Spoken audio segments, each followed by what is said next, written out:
सुप्रभात। BA first year की कक्षा में आप सबका स्वागत है। अब हम किरातार्जुनीयम के प्रथम सर्ग के अध्ययन को आगे बढ़ाते हैं और 11वें श्लोक का अध्ययन करेंगे।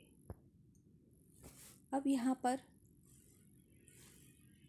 जो भारवी हैं वो दुर्योधन किस प्रकार से अपने राज्य को चला रहा है, वो किस नीति का आश्रय ले रहा है, किस प्रकार का उसका आचरण है, सबके साथ कैसा व्यवहार है और उसके क्या परिणाम हो रहा है, उसका क्या परिणाम निकल कर के आ रहा है, किस प्रकार से वो अपने उद्देश्य में सफल हो रहा है, इन समस्त बातों को भारवी यहाँ पे वनेचर के माध्यम से कहला रहे हैं। तो कहते हैं कि असक्तम आराधयतो यथायथम विभज्य भक्त्या संपक्षपातया गुणानुरागादिव सख्यम ईवान न बाधते यस्य त्रिगणा परस्परम। अब जब हम यहाँ पे देखते हैं तो एक आपको सीधे सीधे जो इसकी क्रिया रूप आप देखते हो सीधे से समझ में आता बाधते कि बाधित करना, बाधा पहुँचाना के अर्थ में ना बाधते तो बाधित नहीं करता है, उसमें किसी प्रकार का विघ्न उपस्थित नहीं करता है। कौन क्यों नहीं करता है तो उसको कहते हैं सख्यम ईवान, मानो मित्रता को प्राप्त हुए के समान। क्यों मित्रता को प्राप्त हुआ है? गुणानुरागात, गुण में अनुराग होने के कारण। कौन कर रहा है ऐसा है? अस्य त्रिगणा, इसके जो त्रिगण हैं धर्म अर्थ और काम है और उनमें परस्पर वैर भाव क्यों नहीं है? तो कहते समपक्षपातया, कि सब में ही समान पक्ष होने के कारण। तो अब इससे अर्थ क्या निकल करके आता है? इतना जब आपने एक एक शब्द को समझ लिया यहाँ पर कि यथा यथम विभज्य समपक्षपातया, पहला आप पद देखते हैं असक्तम आराधयतो। असक्तम नासक्तम इति असक्तम, कि जिसमें किसी प्रकार की आसक्ति नहीं है अर्थात अनासक्त भाव से, आराध्यता उसका सेवन करते हुए, उसका भोग करते हुए। किस प्रकार से? निरासक्त भाव से या अनासक्त भाव से उसका किसका सेवन कर रहा है? वो आया यहाँ पे कि मनुष्य जीवन के लिए जो पुरुषार्थ चतुष्टय कहे गए उसमें पहला है धर्म, दूसरा है अर्थ, तीसरा है काम और चौथा है मोक्ष। भारतीय संस्कृति के अंदर आप इसका अध्ययन भी करेंगे और आपने पूर्व में भी पुरुषार्थ चतुष्टय के बारे में पढ़ा होगा। तो यहाँ पे जो ये चार जीवन के उद्देश्य कहे गए, पुरुषार्थ यानी पुरुष के लिए, पुरुष से तात्पर्य है यहाँ पर व्यक्ति मात्र, मानव मात्र।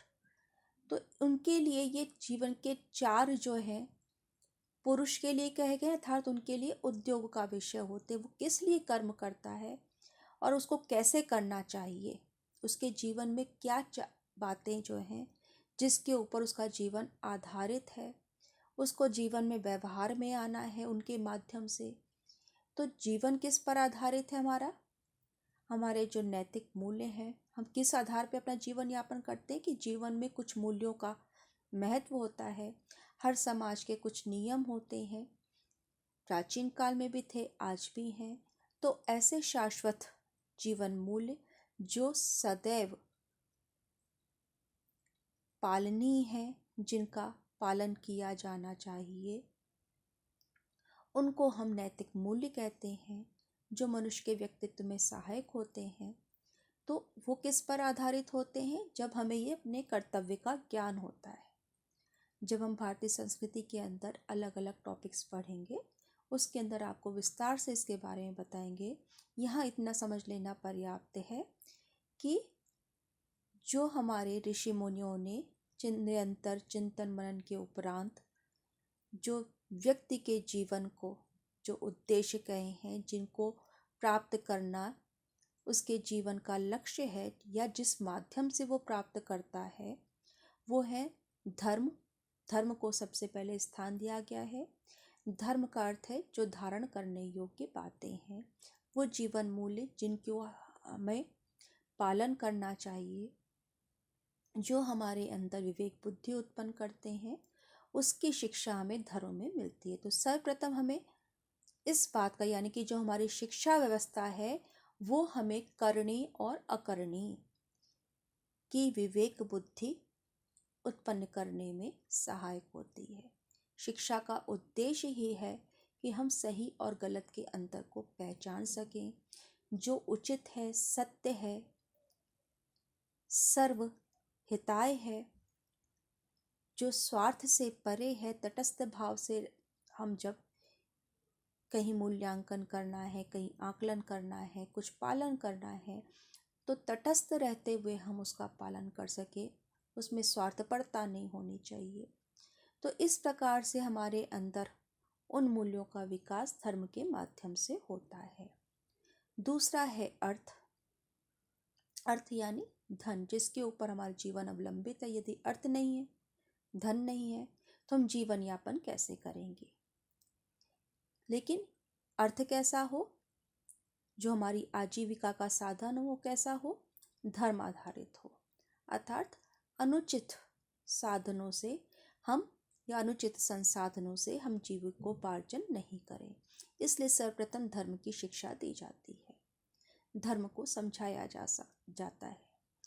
तो अर्थ यानी कि जिसके ऊपर हमारा जीवन आधारित है, हमारे सारे क्रियाकलाप होते हैं, हम इस अपने परिवार को जिसके सहारे पालते हैं, तो वो उस अर्थ का महत्व है।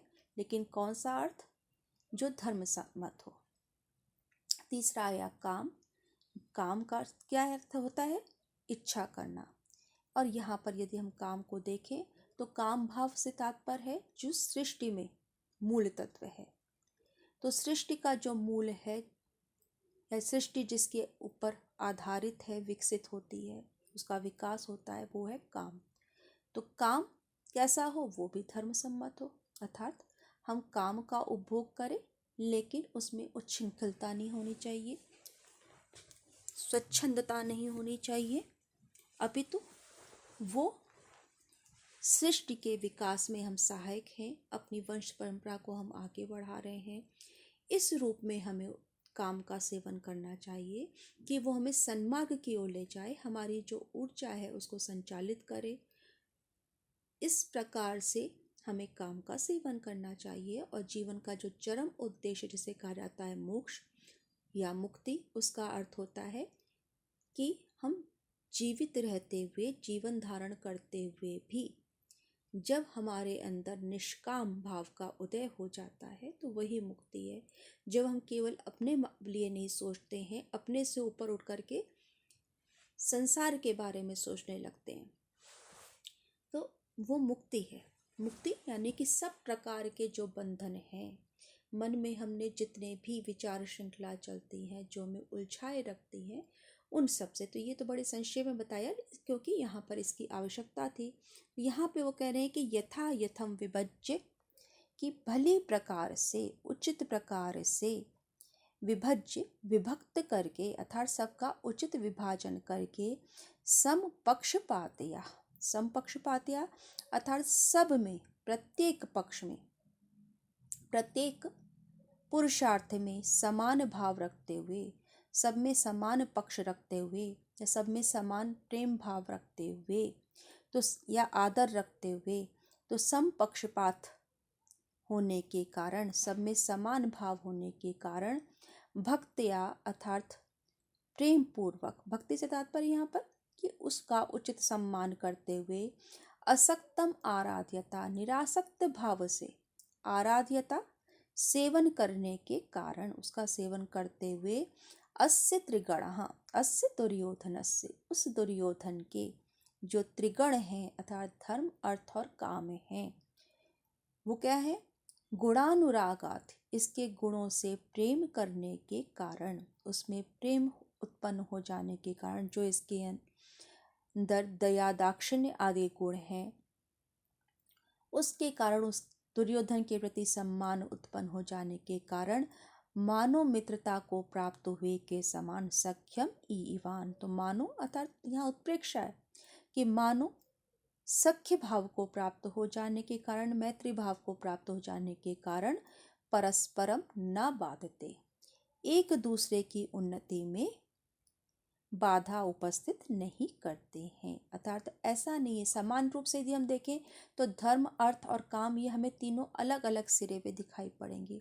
जब हम इसको बड़ी सतही दृष्टि से देखते हैं तो देखते हैं, आपने सुना होगा कि कहते हैं कि भाई उस बड़ी धार्मिक प्रवृत्ति का है, उसका धन का तो लोभ ही नहीं है, काम से दूर है, उसमें किसी प्रकार की तृष्णा नहीं है, किसी भी प्रकार का सांसारिकता में आकर्षण नहीं है।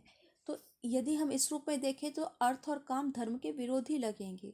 इसी प्रकार से जब हम आर्थिक उन्नति की बात करते हैं तो वहाँ काम लोलुपता जो है उस मार्ग में बाधक नजर आती है। इसी प्रकार से जब हम काम भाव के सेवन की बात करते हैं तो उसमें धर्म जो है बाधक नजर आता है। तो यदि हम इसको बिल्कुल सामान्य दृष्टि से देखें, सतही दृष्टि से देखें, तो ये एक दूसरे के वैरी जान पड़ेंगे, या एक दूसरे के प्राप्ति में या उस मार्ग में जो व्यक्ति सेवन कर रहा है तो उसके मार्ग में, उस पुरुषार्थ की सिद्धि में वो बाधक जान पड़ेंगे। लेकिन यहाँ पर कवि कहता है कि दुर्योधन के गुणों से प्रेम होने के कारण, इसके अंदर जो दया, दाक्षिण्य, उदारता इत्यादि गुण हैं, उन सब में अनुराग उत्पन्न होने के कारण, प्रेम उत्पन्न होने के कारण ऐसा लगता है कि इसके जो ये तीनों पुरुषार्थ है, धर्म, अर्थ और काम, वो मित्र भाव को प्राप्त हो गए हैं, सख्य भाव को प्राप्त हो गए हैं। और इस प्रकार से जब किसी में मित्रता हो जाती है, वे तो एक दूसरे के मार्ग में विघ्न उपस्थित नहीं करते हैं, अपितु तो सहायक बन जाते हैं। तो वो तीनों मिलजुल के रहते हैं, अर्थात एक दूसरे के उत्कर्ष को पूर्ण अवसर दे रहे हैं। अर्थात जब वो धार्मिक क्रियाएं संपन्न करता है तो उसमें अर्थ और काम, उस समय वो उससे दूर रहता है। जिस समय वो आर्थिक उन्नति की बात सोचता है, राष्ट्रकोष की वृद्धि की बात सोचता है, तो वहाँ पे धर्म और काम उसके सहायक बन जाते हैं। और इसी प्रकार से जब वो कामुक भोग में संलग्न होता है तो धर्म और अर्थ उसके सहायक बन जाते हैं, वो विघ्न उपस्थित नहीं होते तो करते। तो इस प्रकार से इसके गुणों में प्रेम हो जाने के कारण, तो यहाँ पर जो दुर्योधन का जो एक स्वरूप है, उसका जो व्यक्तित्व है, वो इस प्रकार से बताया गया है कि वो किस प्रकार से या किस रूप में अपने जीवन का जो उद्देश्य निर्धारित किया गया है उसको पूर्ण करने में, उसकी सिद्धि में, उसके साधन में वो अपना समय व्यतीत कर रहा है। और इसके साथ साथ हमें इस बात का भी ज्ञान होता है कि दुर्योधन कोई लंपट व्यक्ति नहीं है, वो स्त्री लोलुप नहीं है, उसको धर्म का ज्ञान है। तो धर्म का ज्ञान कब होगा? जब उसने उसके संबंध में वो आचरण कर रहा है। तो उसको यहाँ पर उसके गुणों को उभारना भारवी का उद्देश्य है, क्योंकि जब हम किसी के गुणों को देखने लगते हैं तो उसके साथ हमारा जो प्रतिस्पर्धा है बढ़ जाती है, क्योंकि अब हमें अपने को उससे श्रेष्ठ सिद्ध करना है। जैसा कि आपने कल पढ़ा तो उसमें ये स्पष्ट रूप से कहा गया कि वरम विरोधोपि समम महात्म भी, अनार्य संगमात वरम विरोधोपि समम महात्म भी। तो यहाँ पर यह बात युधिष्ठिर को भी समझनी होगी कि केवल वही एक अच्छा राजा नहीं है, अपितु दुर्योधन भी एक अच्छे राजा के रूप में स्वयं को स्थापित कर रहा है। और उसको युद्ध में हराना, जैसे जैसे समय व्यतीत होगा, लोग उसकी ओर आकर्षित होंगे, तब उसको युद्ध में पराजित करना कठिन होता चल जाएगा। यहाँ पर कहा गया मानव सख्य भाव को प्राप्त होते हुए, जब हम किसी चीज की यहाँ पर उपमेय में उपमा उसकी संभावना कर लेते हैं, संभावनम उत्प्रेक्षा इसका लक्षण कहा गया है उत्प्रेक्षा अलंकार का। तो जहाँ पे संभावना की जाती है मानो ऐसा, वहाँ पे उत्प्रेक्षा अलंकार होता है।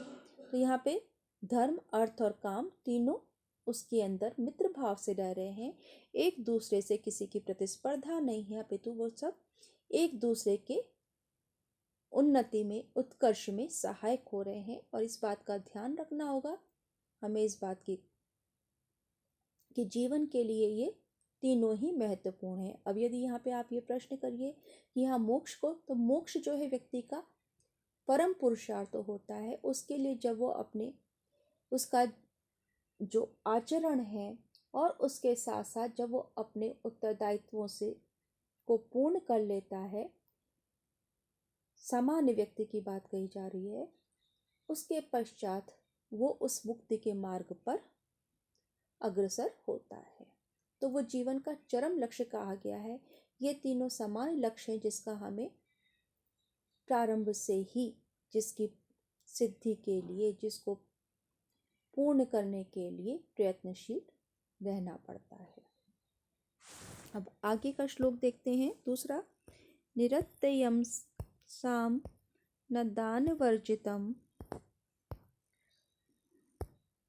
निरत्ययं साम न दान वर्जितम न भूरिदानं विरह्य सत्क्रियां प्रवर्तते तस्य विशेषशालिनी गुणानुरोधेन विना न सत्क्रिया। अब यहाँ पर दुर्योधन का जो गुण ग्राहक रूप है, व्यक्ति के गुणों का वो समादर करता है, वो रूप हमें यहाँ पे दिखाई पड़ता है। कवि कहते हैं कि निरत्ययं साम न दान वर्जितम न भूरिदानं विरह्य सत्क्रियां प्रवर्तते तस्य विशेषशालिनी गुणानुरोधेन बिना न सत्क्रिया। तो यहाँ बात कही जा रही है दुर्योधन की। तो तस्य दुर्योधनस्य, उस दुर्योधन का जो निरत्ययं साम, निरत्ययं साम जो उसका अत्यधिक या निरंतर चलने वाला, निर्बाध, जिसमें किसी प्रकार का छल नहीं है, तो ऐसे उसका जो साम यानी कि आश्वासन पूर्ण वचन है, न दान वर्जितम, वो दान के बिना नहीं होते। अब यहाँ पे आज साम की बात कहते हैं। आपने उपायों का नाम सुना होगा, साम दाम दंड भेद।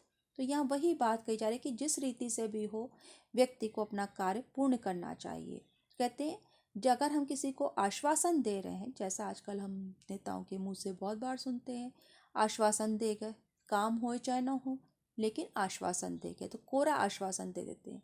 यहाँ पर हमें बिल्कुल उससे विपरीत रूप दिखाई पड़ता है कि कवि कहता है कि उसका जो आश्वासन पूर्ण वचन है वो दान वर्जितम, ना दान के बगैर नहीं होते। केवल वो कोरी जबान से आश्वासन नहीं दे रहा है, अपितु वो उनको कुछ प्रदान भी करता है, कुछ देता भी है, जिससे व्यक्ति को उसके प्रति विश्वास बना रहे। तो निरत्ययं साम न दान वर्जितम, कि उसका जो साम है तो वो साम दान दंड भेद सब में निपुण है। तो यहाँ वो कह रहे हैं कि दुर्योधन के जो साम और दान, उन दोनों के प्रयोग में निपुण है। उसके जो सांत्वनापूर्ण वचन है वो कैसे हैं, निरत्ययम, उसमें किसी प्रकार का छल प्रपंच नहीं है।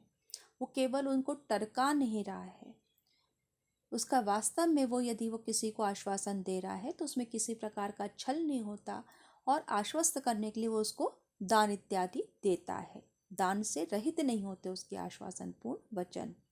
और न भूरि दानम विरह्य सत्क्रियाम, और उसका जो प्रभुत दान है, धन आदि का, जब वो किसी को सम्मान करता है तो न सत्क्रियाम, तो सत्क्रिया के बगैर नहीं होता, अर्थात वो सम्मान पूर्वक व्यक्ति को दान देता है। अर्थात यदि उसने किसी को पात्र चुना है दान के लिए, कुछ देने के लिए, तो वो ससम्मान देता है।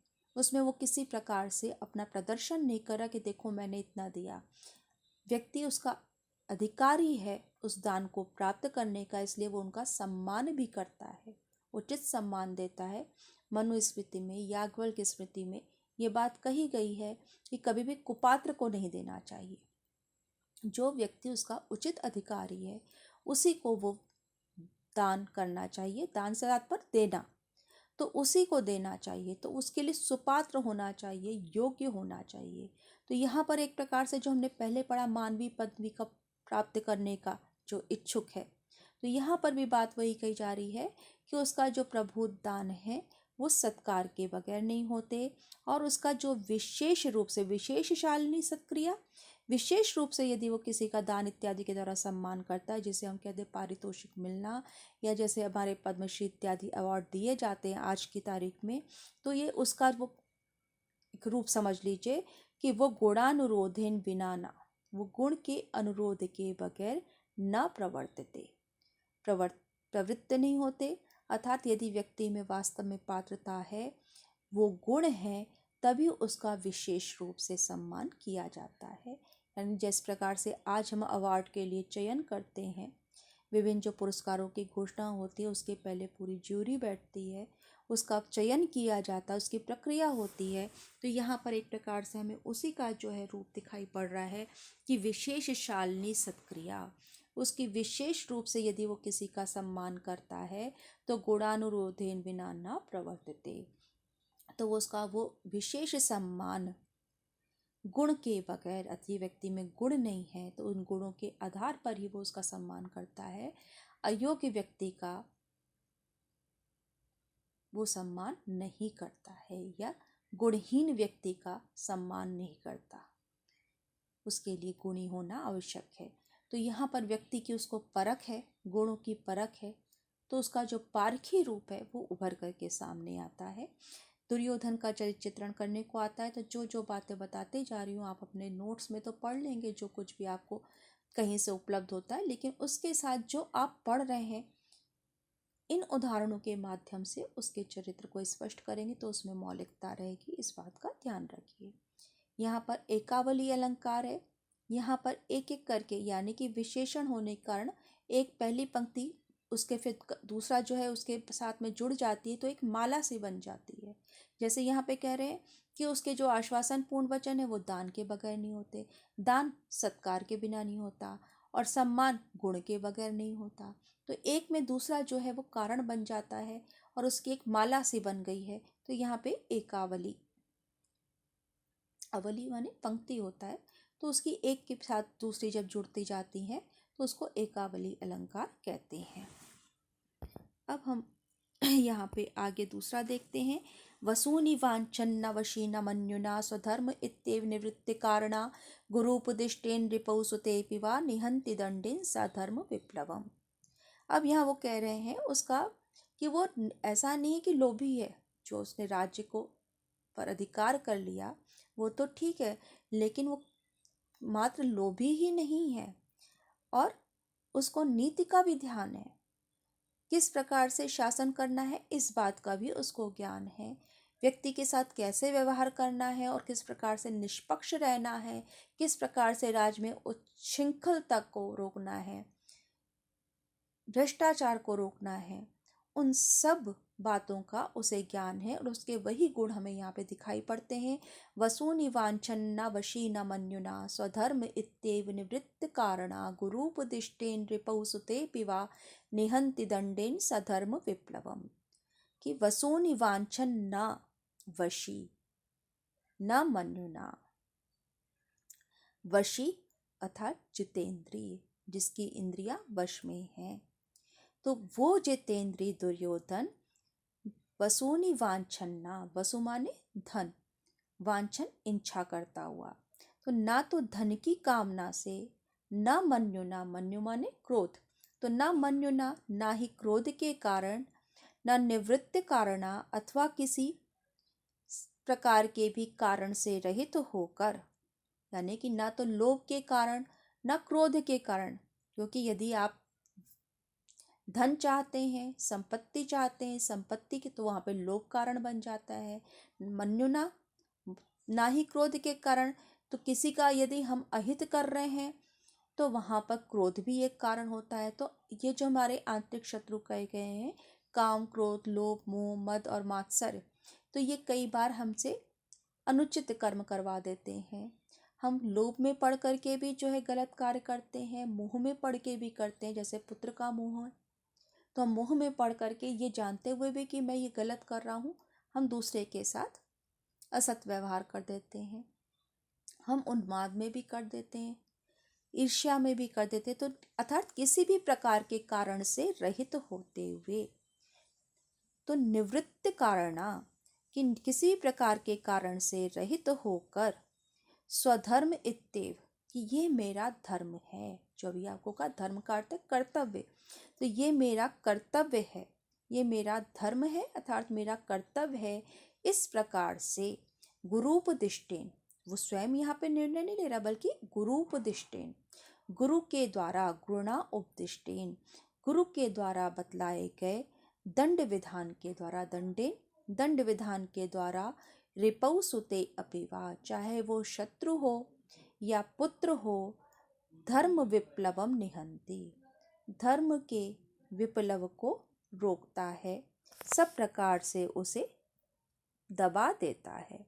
तो यहाँ पर वो इस प्रकार से उसका जो निष्प्रिय रूप है, निर्लोभी रूप है, वो उभर के सामने आता है कि यदि ना तो वो ऐसा कई बार होता है कि हम किसी को दंडित करते हैं तो वहाँ पे कोई कारण होता है, हम किसी से लोभ के कारण हम दंडित करके उसकी संपत्ति छीन लेते हैं, हम मोह के कारण किसी को दंडित कर देते हैं, और दूसरे को, जैसे धृतराष्ट्र का मोह कहा जाता है कि उनका अपने पुत्रों के प्रति इतना मोह था कि वो पांडवों के प्रति, पांडु पुत्रों के प्रति उन्होंने उचित व्यवहार नहीं किया। तो यहाँ पर वो कह रहे हैं कि नहीं, ना तो वो धन के कारण, धन के लोभ के कारण, ना ही क्रोध के कारण, और कैसा बता रहे उसको, जितेंद्रिय, अर्थात इंद्रिय लोलुप भी नहीं है, उसमें किसी प्रकार की लालसा भी नहीं है, स्त्री लोलुप नहीं है। इस प्रकार से ये मेरा धर्म है, मेरा कर्तव्य है, सब प्रकार के कारणों से रहित होकर गुरु के द्वारा बताए गए दंड विधान के द्वारा यदि किसी ने कोई अनुचित कृत्य किया है, अपराध किया है, तो उसे के लिए जो गुरु, राजगुरु जो दंड निश्चित करते हैं, उस दंड विधान के द्वारा, फिर वो चाहे शत्रु हो या मित्र, उसमें वो कोई पक्षपात नहीं करता। तो चाहे वो शत्रु हो चाहे पुत्र, इसलिए यहाँ पे बात कही गई पुत्र की, कि स्वयं के पुत्र ने कोई अपराध किया है तो उसको भी वही दंड मिलेगा, यदि शत्रु है तो उसको भी वही दंड मिलेगा। वहाँ किसी भी प्रकार की वो छूट नहीं देता, किसी भी प्रकार का वो व्यक्ति को अपना समर्थन नहीं देता है, और इस प्रकार से धर्म की हानि को वो रोकता है, धर्म के विप्लव को, धर्म की जो अतिक्रमण हो रहा है। अब यहाँ पे यदि हम कहें कि ऐसी बात क्यों कही भारवी ने, क्योंकि जब हम मूल्यांकन करते हैं या पढ़ते हैं तो ऐसा लगता है कि दुर्योधन पूर्ण रूप से आतताई रहा, अत्याचारी रहा, लेकिन यहाँ पर वो उसके उस रूप को, जिसकी उसको शिक्षा मिली है, जिस प्रकार का प्रशिक्षण पांडवों को मिला है, उसी प्रकार से कौरवों को मिला है। उनको पढ़ाने वाले, उनको शिक्षित करने वाले गुरु वही थे, अलग अलग गुरुओं से शिक्षा नहीं प्राप्त की।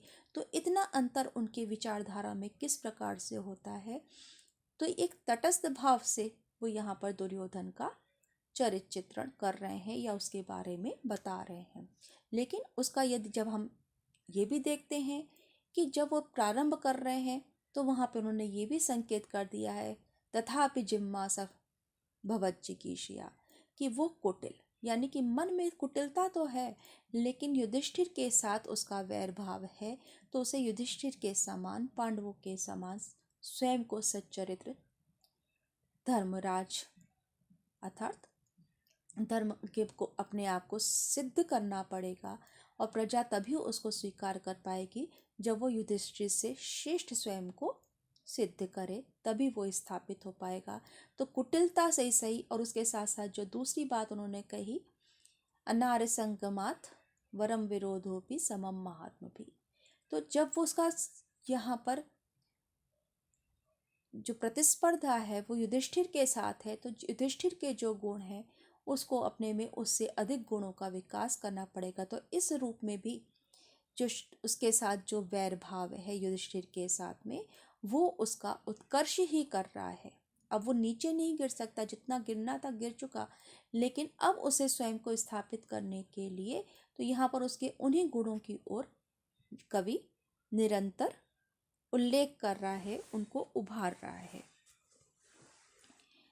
अब यहाँ पर जो कहता है धर्म के जो विप्लव है, धर्म का जहाँ कहीं भी अतिक्रमण होता है, व्यतिक्रम होता है, उल्लंघन होता है, उसको रोक देता है दंड विधान के द्वारा। तो वहाँ पर हम उसका निष्पक्ष रूप देखते हैं, किस प्रकार से वो पक्षपात रहित है और मर्यादा को बनाए रखता है। अब कहते हैं कि विधाय रक्षान परितः परेतरान अशंकिताकारम उपैति शंकिता क्रियापवर्गेषु जीविसात्कृता कृतज्ञतामस्य वदन्ति संपदा। विधाय रक्षान परितः परेतरान, अशंकिताकारम उपैति शंकिता। कैसा है वो? शंकिता। कर्ता ये दुर्योधन के लिए आया है कि शंकिता, शंकिता अर्थात मन में आशंका रखता हुआ, निरंतर उसके मन में कोई ना कोई संदेह, कोई ना कोई शंका उपस्थित रहती है। तो शंका युक्त रहता हुआ भी वो दुर्योधन परितः अपने चारों ओर पर इतरान, जो पर से इतर हैं, यहाँ संधि हो गई, पर माने दूसरे, तो जो पर से इतर है, पर को हम यहाँ पे शत्रु के रूप में भी लेते हैं। तो जो शत्रु से इतर है अर्थात मित्र हैं, जो दूसरे से इतर है अर्थात आत्मी हैं, तो अपने स्वजनों को रक्षान विधाय, रक्षा कर्म में नियुक्त करके, विधाय रक्षा, रक्षा कर्म में नियुक्त करके, रक्षक नियुक्त करके, अशंकिताकारम उपैति, वो निशंक हो गया है, अर्थात अशंकता को प्राप्त हो गया है, निशंक हो गया है, निश्चिंत हो गया है। क्यों हो गया है? क्योंकि उसने अपने जो आत्मी है उनको अपने चारों ओर परिता अर्थात अपने चारों ओर अपनी रक्षा के लिए नियुक्त कर दिया है। जब आपके आसपास सारे आपके स्वजन हैं, आत्मी है, विश्वस्त व्यक्ति है, तो आप निश्चिंत हो जाते हो कि अब मुझे कुछ नहीं होगा। और इसका पता कैसे लगता है कि वो जब निश्चिंत दिखाई पड़ता है? क्रियापवर्गेषु अनुजीवी सात्कृता सात्कृता संपदा अस्य कृतज्ञतां वदन्ति। यहाँ पे है क्रियापवर्गेषु अनुजीवी सात्कृता कृतज्ञतामस्य वदन्ति संपदा। तो जो इसकी क्रियापवर्गेषु, किसी भी कार्य के पूर्ण होने पर, अनुजीवी सात्कृता, अनुजीवी, अनुजीवी नाम सात्कृता, उसके अधीन जो कार्य करने वाले हैं, जो उसके अनुचर हैं, उनको जो वो सत्कार करता है, उनका जो सम्मान करता है, और सम्मान स्वरूप जो धन प्रदान करता है, संपत्ति प्रदान करता है, वो संपत्ति अस्य कृतज्ञतां वदन्ति, इसकी कृतज्ञता को बतलाती हैं, प्रकट करती हैं। अर्थात इसने किसी कार्य में अपने किसी अनुचर को नियुक्त किया है, और जब उसका वो कार्यकाल पूरा हो गया, उसने उस कार्य को संपन्न कर लिया, तो वो उसको पुरस्कृत करता है, और पुरस्कार स्वरूप जो वो धन देता है, क्योंकि उसके पहले तो व्यक्ति को पता ही नहीं होता कि उसने उसको किस कार्य में नियुक्त कर रखा है, लेकिन जब उसका कार्य पूर्ण हो जाता है, वो अपने जो भी उसको कार्य सौंपा गया है, अपने उस कार्य में वो सफल हो जाता है, तो उसके प्रति कृतज्ञता ज्ञापित करने के लिए उसको पुरस्कृत करता है, उसको संपत्ति प्रदान करता है। और जब अचानक किसी व्यक्ति को पुरस्कार स्वरूप संपत्ति मिलती है, तो वो उसके प्रति जो कृतज्ञता का भाव है प्रकट करता ही है, और पता भी लोगों को तब चलता है कि ये किसी कार्य विशेष में नियुक्त था। इसके और आगे आप पढ़ेंगे तो वहाँ पर भी आप पुनः इसी भाव को देखेंगे। यहाँ पर एक सीधा सा बात वो कहता है कि वो अपने स्वजनों को अपनी रक्षा के लिए नियुक्त करके निश्चिंत हो जाता है, और किसी भी कार्य के संपन्न होने पर वो अपने सेवकों को, अनुचरों को जिस प्रकार से पुरस्कृत करता है, वो संपत्ति इसकी उन लोगों के प्रति कृतज्ञता को ख्यापित करती हैं, प्रकट करती हैं। तो इस प्रकार से यहाँ पर वो लोग, ऐसा नहीं है कि वो अपने अधीनस्थ व्यक्तियों को केवल सेवक भाव में ही ग्रहण कर रहा है, बल्कि वो उनको प्रति अपना कृतज्ञ भाव भी रखता है, जो उसकी कुलीनता को बताती हैं, प्रकट करती हैं। अब कहते हैं अनारतम तेन पदेषु लंबिता विभज्य सम्यक विनियोग सत्क्रिया फलन्त्योपाया परिवृंगितायति उपेत्य संघर्षम इवार्थ संपदा। अनारतम तेन पदेषु लंबिता विभज्य सम्यक विनियोग सत्क्रिया फलन्त्योपाया परिवृंगितायति उपेत्य संघर्षम इवार्थ संपदा। तेन दुर्योधनेन, कि उस दुर्योधन के द्वारा उचित प्रकार से विभाजन करके विनियोग सत्क्रिया, विनियोग सत्क्रिया अर्थात सम्मान पूर्वक उनका उपयोग करके, उनका उचित स्थान पे कहाँ किस उपाय को लगाना, यही उसका सम्मान है, जिसे हमने कहा साम दाम दंड भेद।